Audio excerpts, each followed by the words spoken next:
Welcome into the Hear Me, See Me podcast. I'm your host, Melissa Bruner. Hear Me, See Me is a mental health awareness initiative of all of us at WIBW in the capital of Kansas, WIBW TV. So glad you could be with us, and we have really enjoyed, might seem like a strange word. We've been enlightened and inspired by a lot of people who shared their stories with us, and a lot of people who have struggled with mental illness and mental health and wellness feel a need to give back to others. And we have one man with us today who's doing that in a big way. Gordon Smith is his name. He works with Mirror, Inc. It is an organization based in Topeka with locations all around the state of Kansas. Gordon, welcome to you.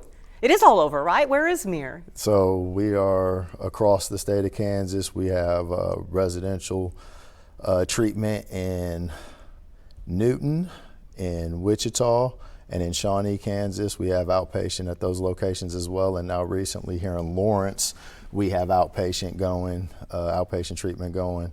We have homeless response team out there working with individuals who are unhoused and getting them connected to the resources that they need.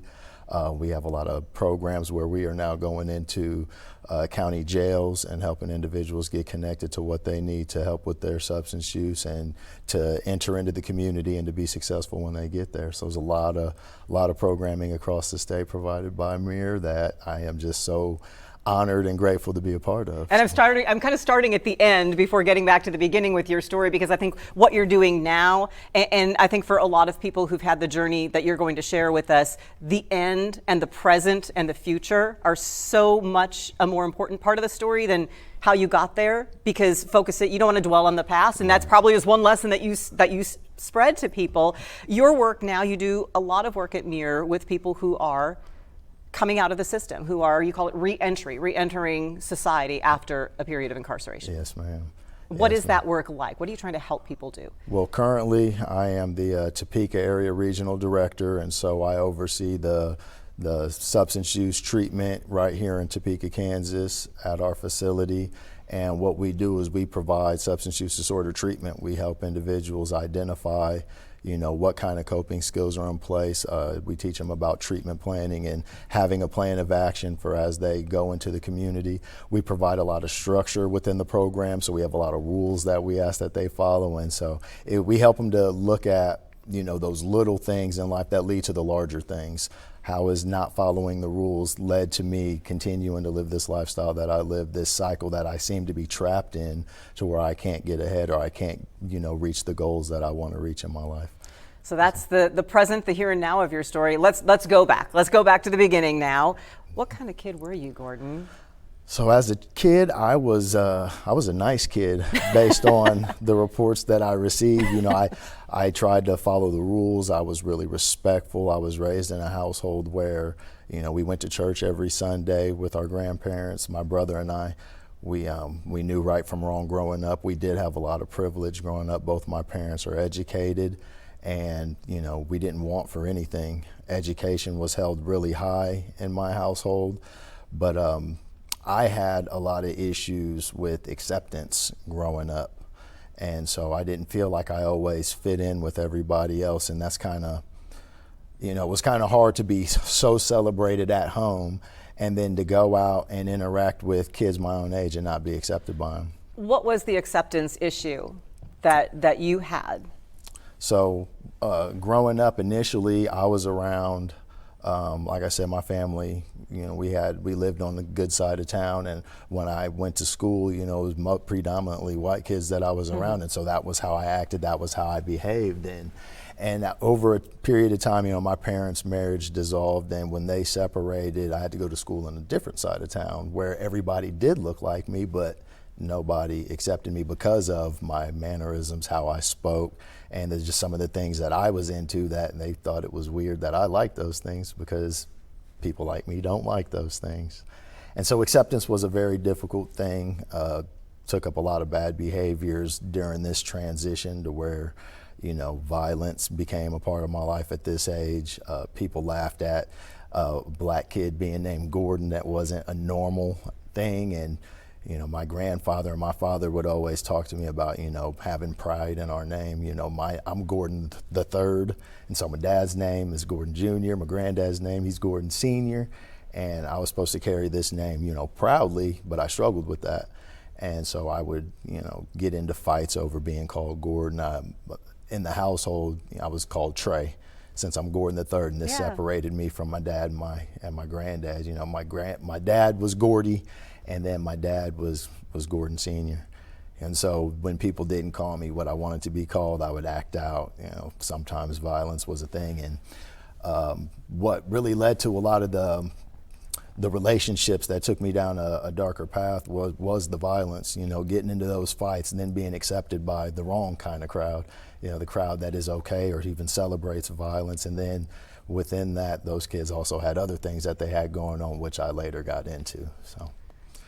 Yeah. My head is spinning because, part of me is like, this could go down into a whole totally different discussion on how do we solve some of the attitudes that are leading to violence in communities or acting out in communities. And is it really just like a societal issue that we need to address some deeper things than simply people getting along because of how we look and accepting us for how we look and who we are?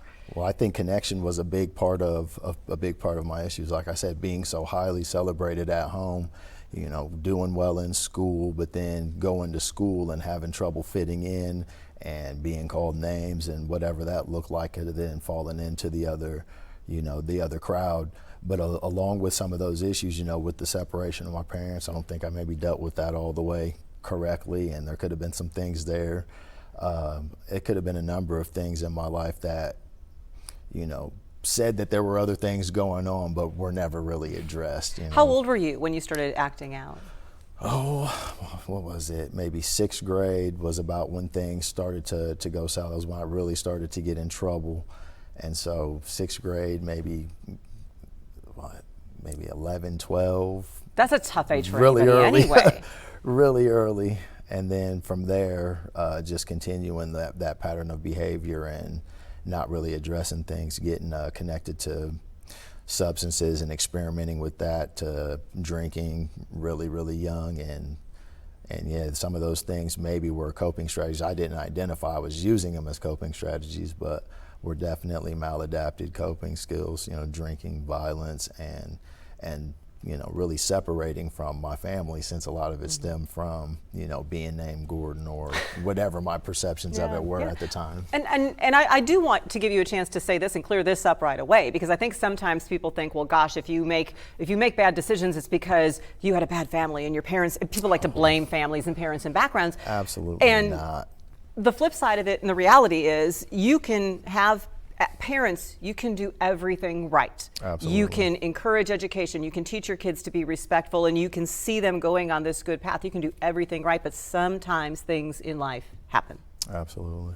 I know within my household, like I said, I was taught right from wrong really early, introduced to the church, was always in church throughout my the entirety of my school career. I went to church most Sundays with my grandparents and sometimes even my parents, and just making decisions on my own to seek out that acceptance, led to me being outside of, the things that I was raised to believe and the things that I knew to be good. So you mentioned about sixth grade is when you started kind of feeling like you needed these coping things that you didn't realize were coping things at the time. What was that dark side that it led down to? So it led down to, like I said, just a lot of violence, a lot of substance use. Like early on, I started off drinking whenever I could get my hands on alcohol, and later when other substances became accessible, anything that would alter my mind or my mood was really what I sought out. At the time, I used to attribute it to just wanting to have fun, just wanting to hang out, and so I did that in the extreme. Would cut school. Like when we got to high school and stuff like that, I started cutting class and going right to, drinking first thing in the morning and then using other things as the day progressed. And I found that back in that time, like I hadn't really looked at any of my thought processes or anything like that. And then as I reflect on it today, it's hard to identify some of those things just because being so young and forming, this pattern of behavior, it just didn't really allow for a lot of actual thinking to take place. And so I was a really reactionary person. I would react to things versus think about things, process them, and then respond to them. When we're young, let's face it, it's hard to have those kind of coping skills. You know, our brains haven't been wired and developed to be able to make those connections yet, a lot of times. Yeah. So here you are. What ended up happening? So what happened, my grades started to suffer. My desire to want to be in school was not there anymore. And I found myself in my senior year of high school and wanting to just find a way out of my hometown was really what it came down to. Was Topeka, Kansas your hometown? So I am from Springfield, Illinois. Springfield, Illinois. Okay. Mm-hmm. Probably not unlike Topeka in a lot of ways. No, it is almost identical to Topeka in almost every way. So. Yeah. Yeah. But there was a career day going on at the school. I'm already deciding in my mind, you know, I'm not going to take any of these standardized tests so I can qualify myself for a collegiate opportunity. But I found the naval recruiter, went and talked to him about what joining the service would look like, and rather than go to the Army or the Marines or something like that where I know I'm going to get shot at regularly, I found an easier, softer way. I think I can live on a ship. I swim well. I'm no stranger to the water. Even though you're in a landlocked area of Illinois, much like Topeka's in a landlocked area Absolutely. of Kansas. Yes. So you joined the Navy. So I joined the Navy. I can remember I was 17 years old, so I had to go get my parents' permission to submit my enlistment stuff, and my dad had to sign, my mom had to sign. And I can remember going to St. Louis, Missouri to take the ASVAB, and I did really well on the ASVAB, so I had kind of my choice of, jobs available. And I can remember the recruiter was like, "Man, you qualify for some really cool stuff. You should be a nuclear technician." I'm like, "Man, that sounds pretty cool. What's a nuclear technician do?" He's like, "He'd be on a submarine." Absolutely not. No, thank you. You're okay swimming if you're above water, but if you put you that far underneath, no thank you. Submarine. That is not what I want to do. And so I looked at some of the other trades that they had available, and I landed on dental technician. And so I went to Shepherd Air Force Base in Wichita Falls, Texas, learned how to do the teeth cleaning and all of that, taking x-rays and all that good stuff, and I became a dental technician for the Navy. Alcohol was a huge part of that time in my life. Like, I knew I would be, subject to drug screens and stuff like that throughout my military career, and so I just decided I'll just drink. And I did that to excess throughout my time in the service, and I did not do very well in the service. So that was a very, very short-lived part of my life. I got to go on tour, I got to see some things overseas and whatnot, but for the most part, I was undisciplined, had a lot of behaviors in the military, and did not last under that type of structure. It did not help you. For some people, it helps them. Absolutely. It did not help you. What happened after you got out of the military then? So almost immediately upon being discharged from the Navy, I was incarcerated for the first time on the west coast of the country. And I ended up serving a few years in state prison in California for armed robbery. Okay. That was my first experience in incarceration. It was, for me at the time, it didn't seem like an unpleasant experience. I feel like I got along well in that, and so the consequence of incarceration really was not a bother to me. Didn't click. It did not. It did not. So you get out, and then what? So I got out. I had made some friends out there, and so returning back to Illinois after that period of incarceration kind of led to a number of other things taking place, and then I was later federally indicted. And More armed robbery, or? So I was federally indicted for trafficking firearms and controlled substances. I served a significant amount of my adult life incarcerated for that.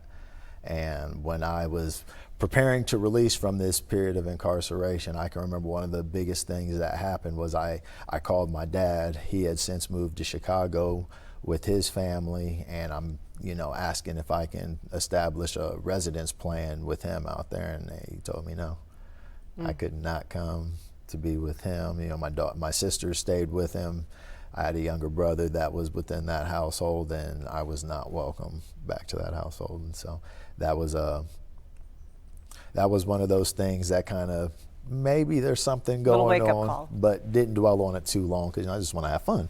So I called my mother, and her brother allowed me to set up a residence plan with him in Wyandotte, and so I was able to. In the Kansas City area of Kansas, okay. Yes, and so I discharged from Milan, Michigan, was where I ended up. I was in a number of the penitentiaries within the Federal Bureau of Prisons, and I released to the Grossman Center in Leavenworth for 6 months, a halfway house, and I did well there. No drinking, no anything there. And then I was able to go from the Grossman Center to my residence plan with my uncle.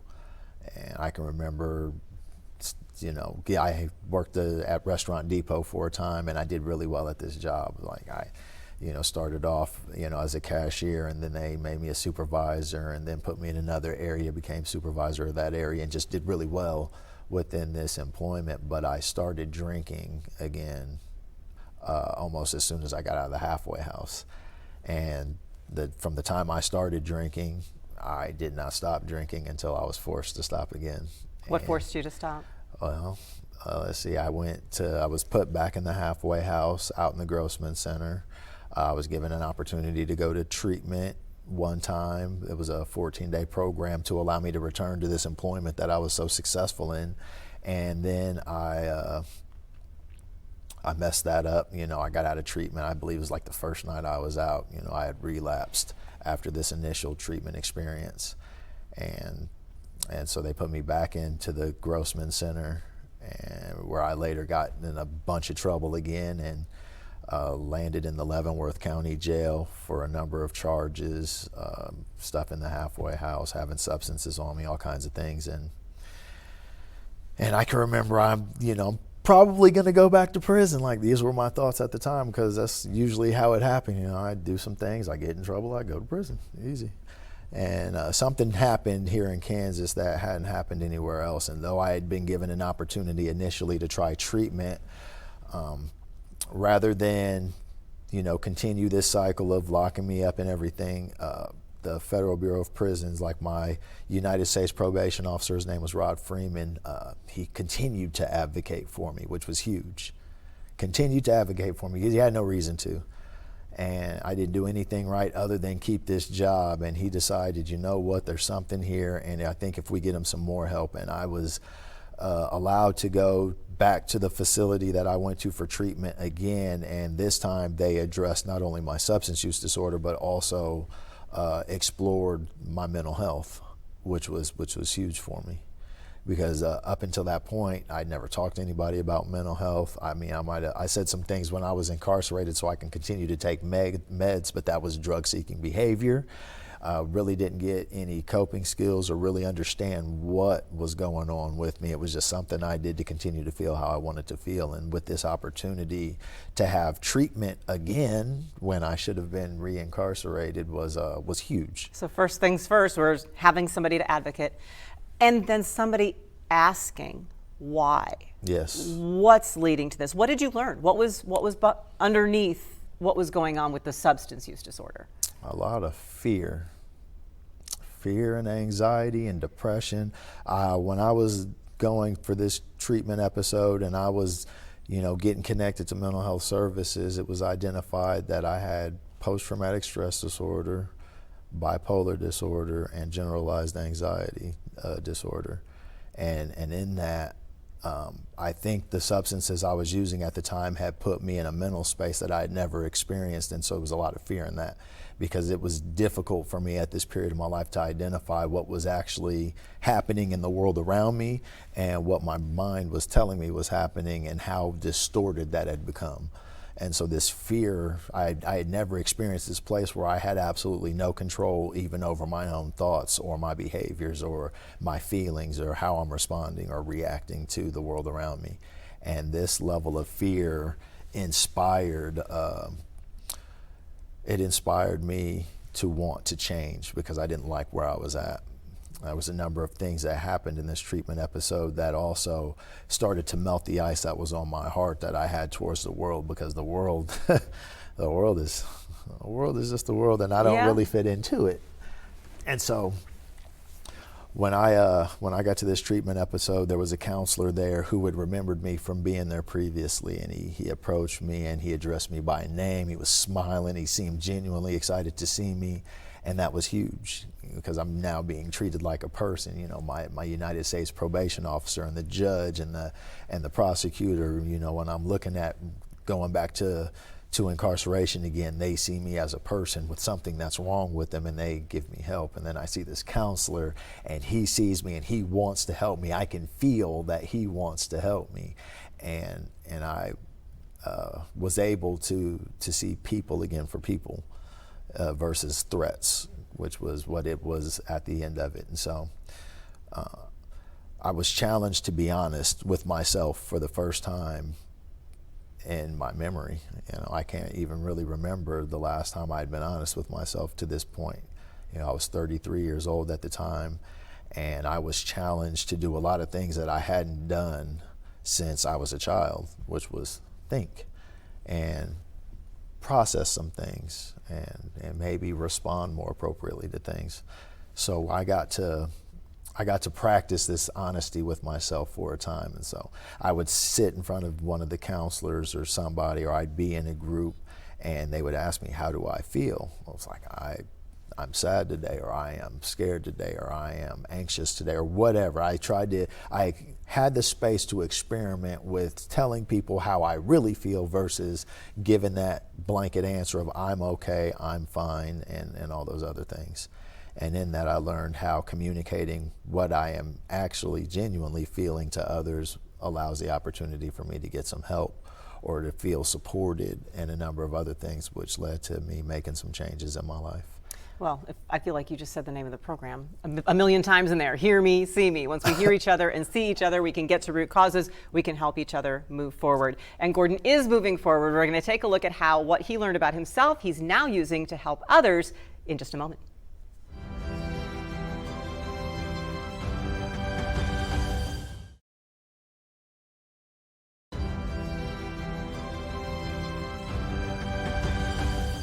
Back in here to the Hear Me, See Me podcast with Gordon Smith, who is a counselor, a regional program director at Mirror in Topeka, Kansas. Welcome back to you. You had told us your journey through substance use disorder, starting back when you were in your middle school years, landed yourself in federal prison, came out, and with the advocacy of a judge, a probation officer, and people who saw you and heard you for the first time, you realized it wasn't just the substance use disorder, which, by the way, folks, is a recognized mental health disorder, but you had it co-occurring with other mental health, with other mental illness diagnoses. How freeing was that for you? And you touched on it a little bit, to know that this was something going on in your mind and you could finally gain understanding of it. Well, this was a huge moment. You know, I was able to actually identify there is a problem.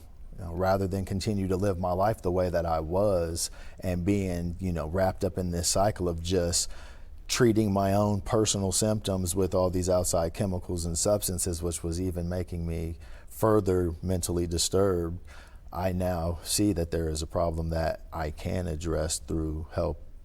And I took advantage of this opportunity.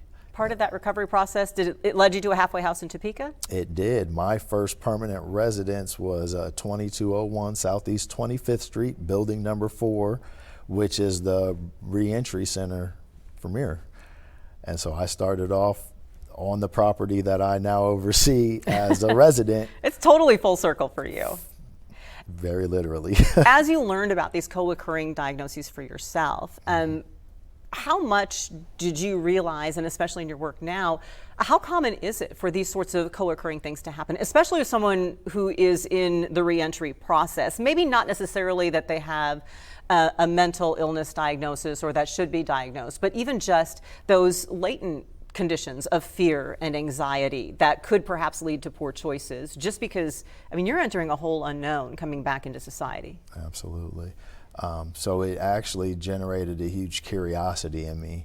And while I was early in my recovery and, working a program through one of the 12-step programs, I gained a lot of insight into me, but it also led to this deeper curiosity of like, how did this, take place in my personal life? But I have a younger brother. He did a lot of the same things that I did, but didn't take it to the lengths that I took it. My younger brother is a very successful service member. He's in the Army. He's a major. He's been across many, many countries and continents and is continuing to grow.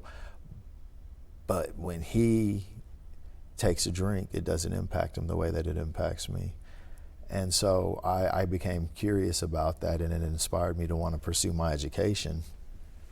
I got to utilize a program here in Kansas, the vocational rehabilitation program.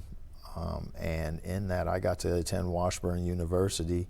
I started school in 2018, and I got to explore substance use, co-occurring disorders, mental health diagnosis, and the treatment of these issues. And what I learned was, everybody is different. It can happen to any single individual that just continues down that path of it.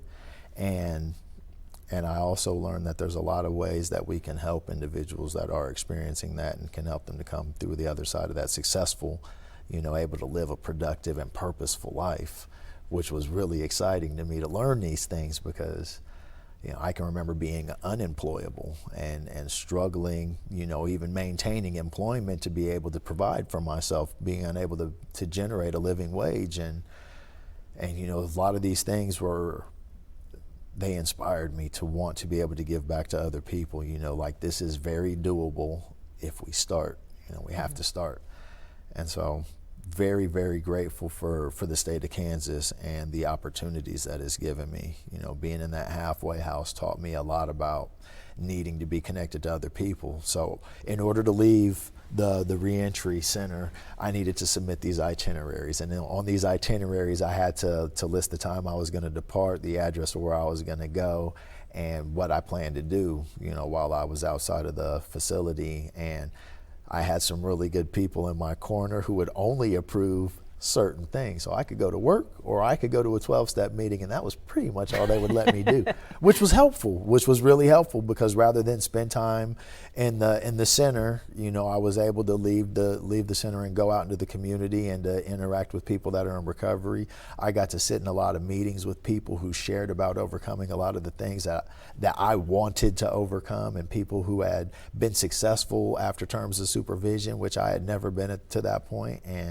And that connection, to a community that had some of the same goals as me was so powerful, was so powerful. And so with this support now of this new system, these people that are like me, that meet regularly to talk about overcoming these things by using some principles and spirituality and seeking a power. It was just really huge, because, these things, they helped me to one day, meet the woman that I would marry. Aww. And they led me to be a supportive and positive and caring person within the dynamic of that relationship.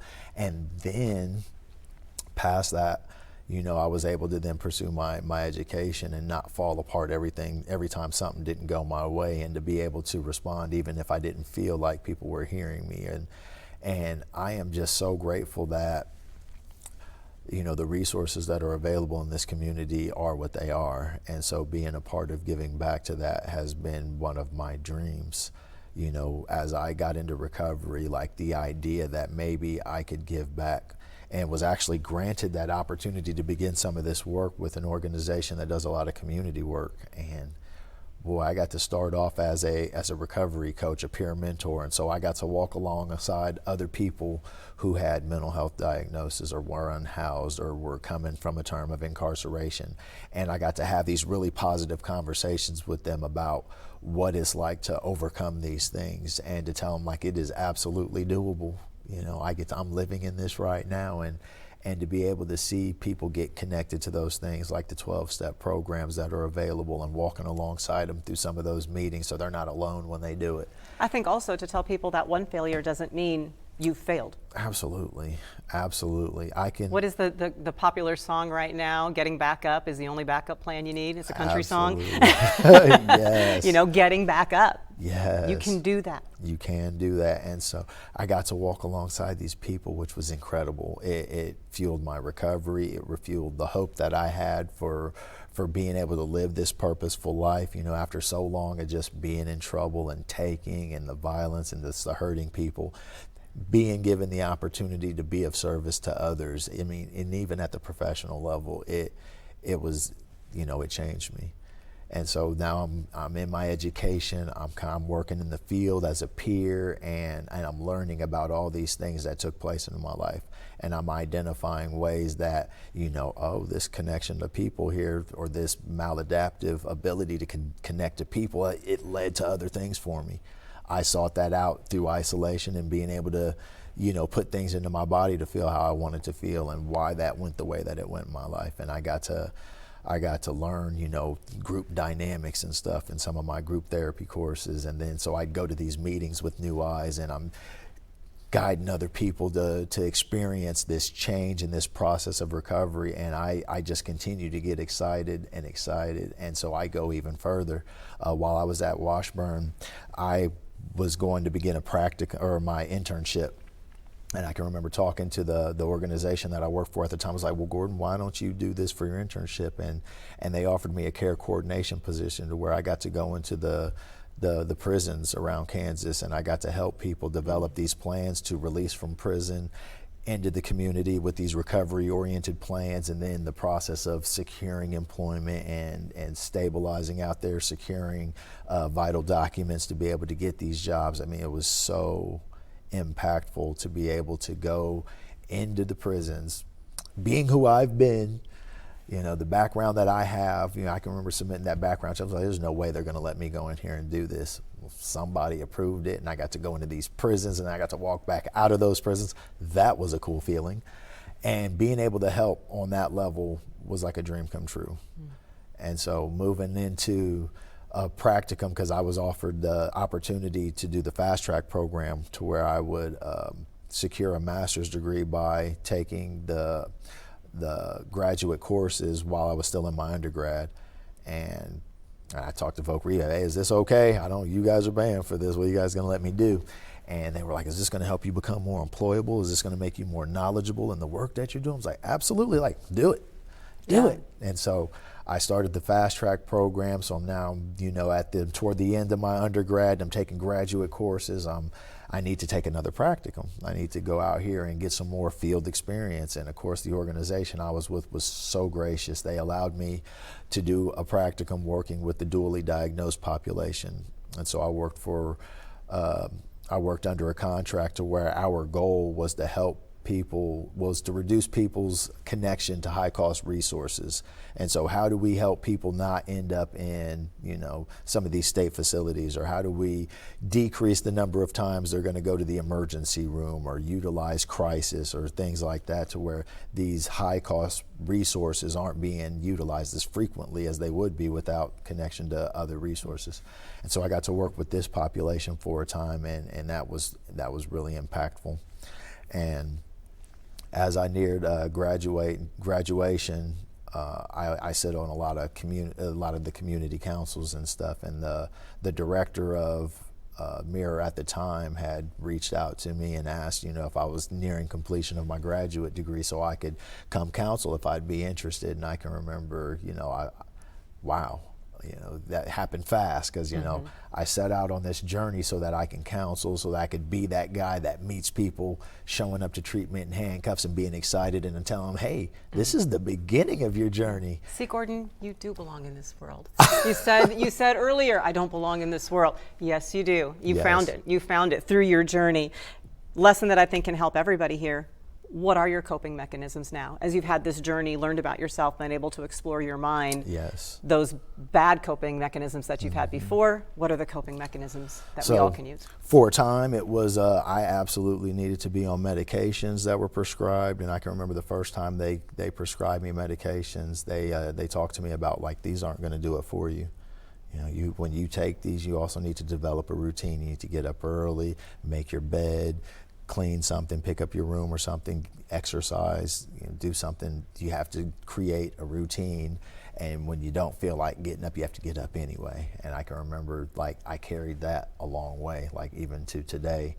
I get up extremely early today now. Like most days I get up at 3:15 in the morning. I go to the gym at 3:30, and then I get myself ready for work, and then I go to one of my 12-step meetings right after that, and then I go to work. So before the sun even comes up, I am still practicing addressing my mental health through physical activity, connection to other people, and being able to talk about me, where I'm at today, and how I could benefit from hearing other people share about solutions they found to the things that I'm experiencing. And so a lot of those coping strategies they've been instilled in me since I was first, understanding mental health and what I need to do to overcome my symptoms. And so, yeah, I do. God is a big part of how I cope with my mental health today.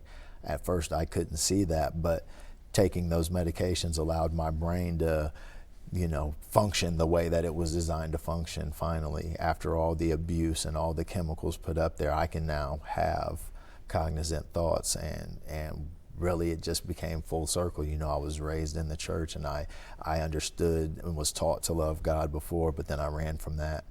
And then coming all the way back around to these other things, now God is everything in my life, and I lean to that, my spiritual side, to help me get through a lot of the difficult days and a lot of the challenging things that present when working with people that are struggling and are trying to just overcome another day without going to that coping strategy that's not so effective any longer. And so my coping skills look like, physical activity, breathing deeply, meditation, prayer, and then really connection to other people in a meaningful way. Final thought, find someone to believe in you so you can believe in yourself? Absolutely. Anyone can do it? Anybody. I don't see myself as special. I came in and I wanted something different, and then I pursued that. And with the help of other people, with the help of resources, with the help of some opportunities showing up out of nowhere, I was able to carve out a life that is absolutely worth living in. If I were to show everybody what my goals were when I was sitting in treatment that first day and what my life actually looks like today, I lacked the imagination to see what was available to me if I just tried. And so I'm grateful that I now get to communicate that to other people. We really don't have any idea what this world holds for us until we put our best foot forward and try, even when it's hard. Well, as you mentioned, you didn't do it alone. There were a lot of resources. Mirror, where Gordon now works, is one of the resources you will find if you go to WIBW.com/hearmeseme. We always want people to remember and know that if you are in crisis, if you need immediate help for yourself or someone that you know and love, 988 is that 24/7 hotline. They are there for you. Gordon, I love the full circle moments. Glad you're in this world. Glad you found your place in it. We are grateful to have you around. We are grateful people saw you and heard you, because that's what it's all about, folks. We hear you, we see you.